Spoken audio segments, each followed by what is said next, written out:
Salut, salut, chers amis internautes, bonjour. Je suis Abba Eban, citoyen ivoirien lambda. Aujourd'hui, je voudrais vous m'entretenir personnellement avec les chrétiens. C'est un avis que je donne aux chrétiens. C'est un avis que je voudrais partager avec les chrétiens, c'est-à-dire ceux qui suivent l'évangile de Jésus-Christ, ou bien globalement, qui ont pour socle la Bible, puisque la Bible est revendiquée par les chrétiens. C'est leur instrument de foi. Bien, sans toutefois faire de polémique, je voudrais attirer quand même l'attention et la conscience de ceux qui vont à l'église pour pouvoir s'interroger, pour qu'ils s'interrogent. Et c'est important. Ce n'est pas moi qui vais leur dire ce qu'ils ont à faire, mais pour qu'ils s'interrogent. Et que surtout, ils prennent le temps de lire leur propre Bible, au lieu souvent de n'écouter que ceux qui prêchent, etc., les prêtres, les pasteurs, les cardinaux, les bishops, etc.,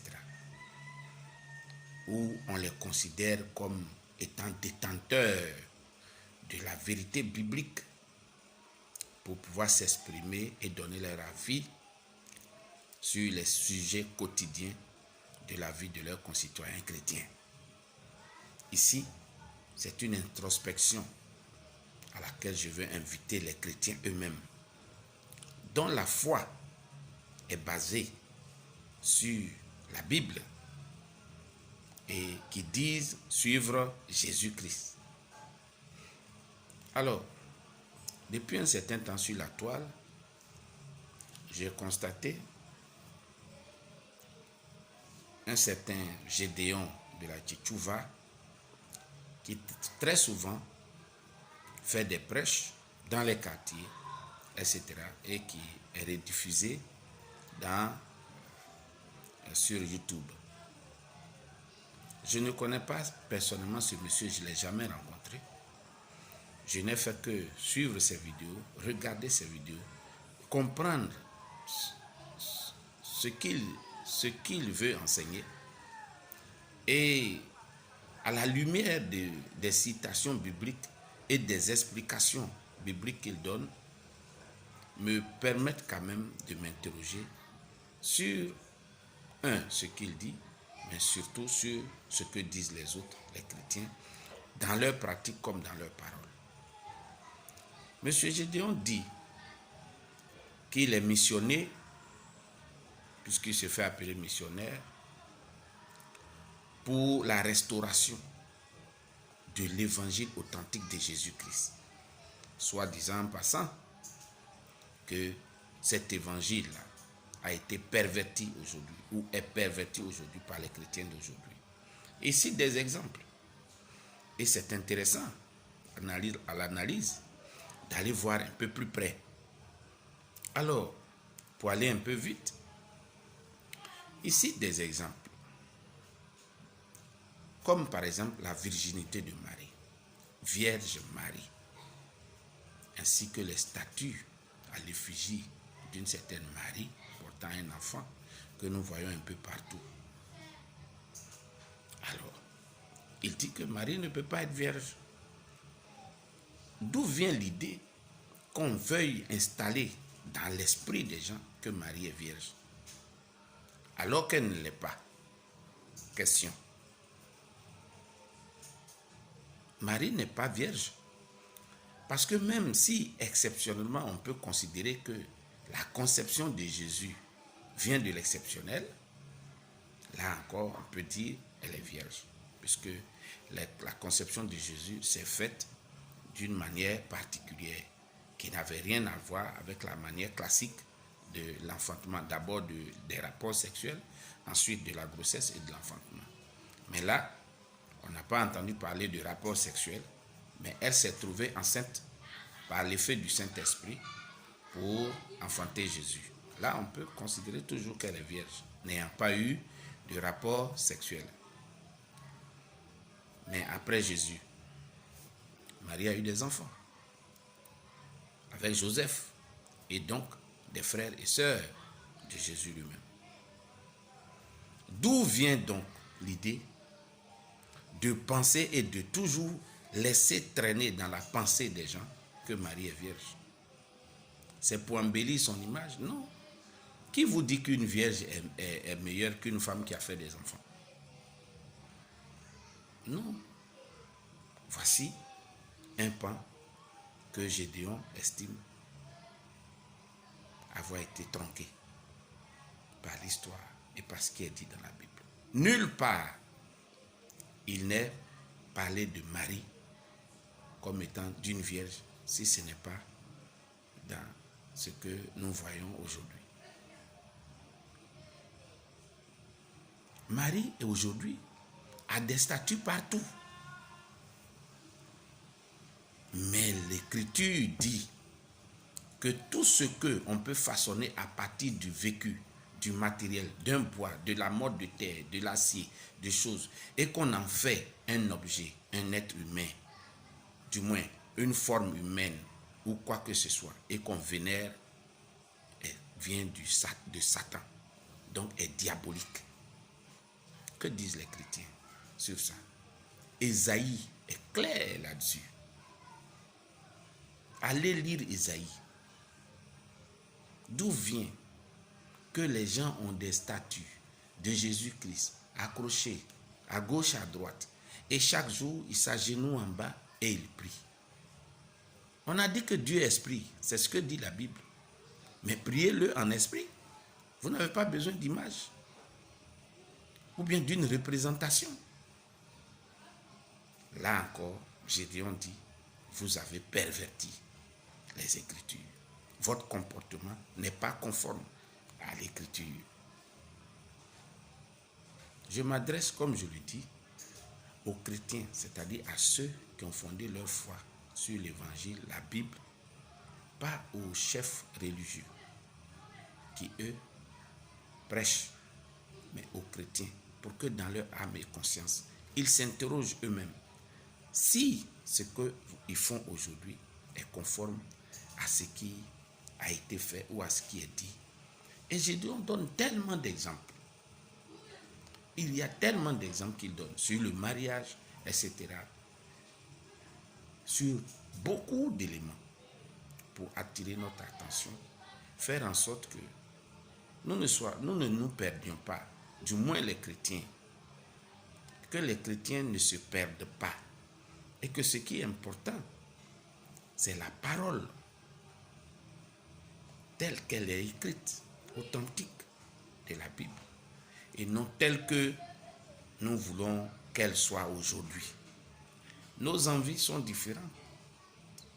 Nos envies sont différentes de ce que la Bible dit. Même sur le mariage, même sur les rapports sexuels.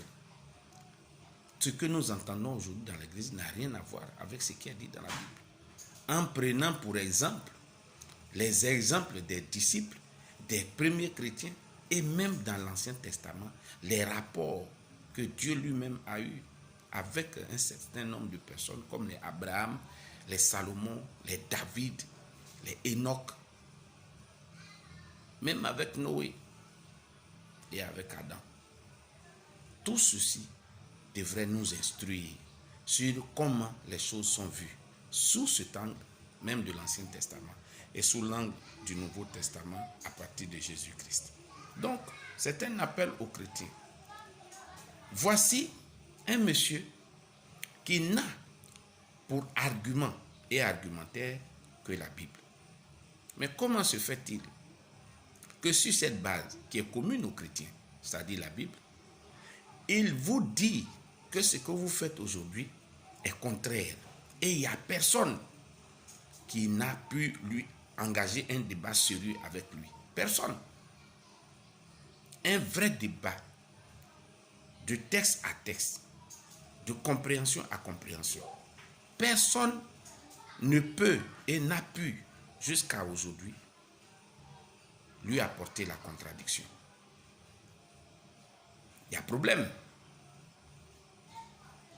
Alors, ce que je veux juste dire, c'est de dire aux chrétiens qu'au lieu d'aller dans les églises chaque jour pour faire les rites, etc., selon ce qui a été décidé par votre communauté ou bien par le chef de la communauté, vous ferez mieux de lire la Bible. Lisez la Bible. C'est votre socle. Lisez-la. Elle est truffée d'exemples. Lisez la Bible et certainement vous serez éclairés. Lisez-la. N'allez pas écouter quelqu'un. La Bible est à la portée de tous. Lisez-la. Même moi, je continue de la lire. À plus forte raison, un chrétien. La Bible vous sert à quoi si vous ne la lisez pas? Lisez la Bible. Parce que je pense personnellement que ce garçon, il a certainement raison. Alors, si toi tu veux sauver ton âme selon ce que la Bible a dit, alors il serait intéressant que tu t'intéresses à l'authenticité de ce en quoi tu crois. Et tout ça, c'est dans la Bible. Étudiez la Bible. Comprenez la Bible. Et c'est un appel aussi à tous ceux qui ont des livres révélés, dit révélés ou révélés, pour qu'ils s'intéressent plus à ce qui est dit dans les Écritures que d'écouter les commentaires et les perversions de commentaires de ceux qu'ils écoutent. Ne nous laissons pas pervertir. Peut-être simplement par ignorance ou bien parce que nous n'avons pas pris le temps de lire l'authenticité de ce qui est écrit. Et pouvoir avoir un esprit suffisamment éveillé pour faire attention. Car je vous le dis, pendant que la vérité est à côté, le diable, lui aussi, il est à côté. Oui, le diable est à côté. Même quand nous cherchons la vérité, le diable est à côté. Parce qu'il veut nous tromper. Il veut voilà. Donc, il veut se servir des faiblesses humaines pour nous accaparer. Donc, c'est l'authentique lecture du livre que nous avons comme fondement de notre foi. C'est cette authentique lecture-là. C'est à cette authentique lecture que nous devons nous accrocher et non écouter les perversions liées peut-être à des gens qui certes sont vos dévanciers, mais qui certainement, peut-être vous ne le savez pas, sont en train d'entraîner eux leur bateau ailleurs. Chers chrétiens, chers religieux, tous ceux qui ont foi en quoi que ce soit, je vous demande de revenir à vos Écritures, car c'est ça qui reste. Tout ce que la bouche dit passe, mais ce qui est écrit reste. Et c'est ce qui est écrit là. C'est sur ça qu'on doit fonder notre foi. Prenons le temps de lire nos Écritures tranquillement et d'en comprendre souvent les sens cachés. Mais c'est en lisant qu'on peut. C'est en lisant et en demandant à Dieu, au Seigneur, de nous aider dans la compréhension, que souvent nous pouvons être illuminés et pouvoir découvrir la vérité. C'est dans les livres.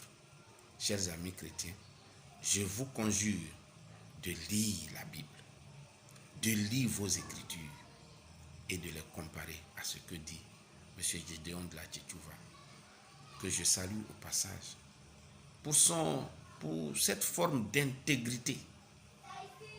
Parce que moi j'aime l'intégrité. Il est intègre, c'est-à-dire en accord avec lui-même et ce qu'il prêche. Et c'est important. Il a parlé de la position des femmes dans la Bible. Que les femmes ne doivent pas prêcher. C'est dit, les exemples aussi sont pléthores. Ça, je ne sais pas si sur le prétexte que c'est une discrimination, aujourd'hui, mais si c'est biblique, alors moi je ne vois pas de discrimination. Quand surtout on parle de la nature de chacun. Chaque être est différent. Et il y a une raison. Voilà. Et celui qui a conçu tout ça, je pense qu'il est mieux placé pour savoir pourquoi il place telle personne là et l'autre de l'autre côté. Remettre en cause cela voudrait dire remettre en cause même la magnanimité du Seigneur créateur. Alors faisons attention pour ne pas que nos propres désirs nous aident à pervertir ce qui n'est pas écrit dans la Bible ou ce qui est écrit dans la Bible, c'est cela. Alors, bonne journée à vous et portez-vous bien.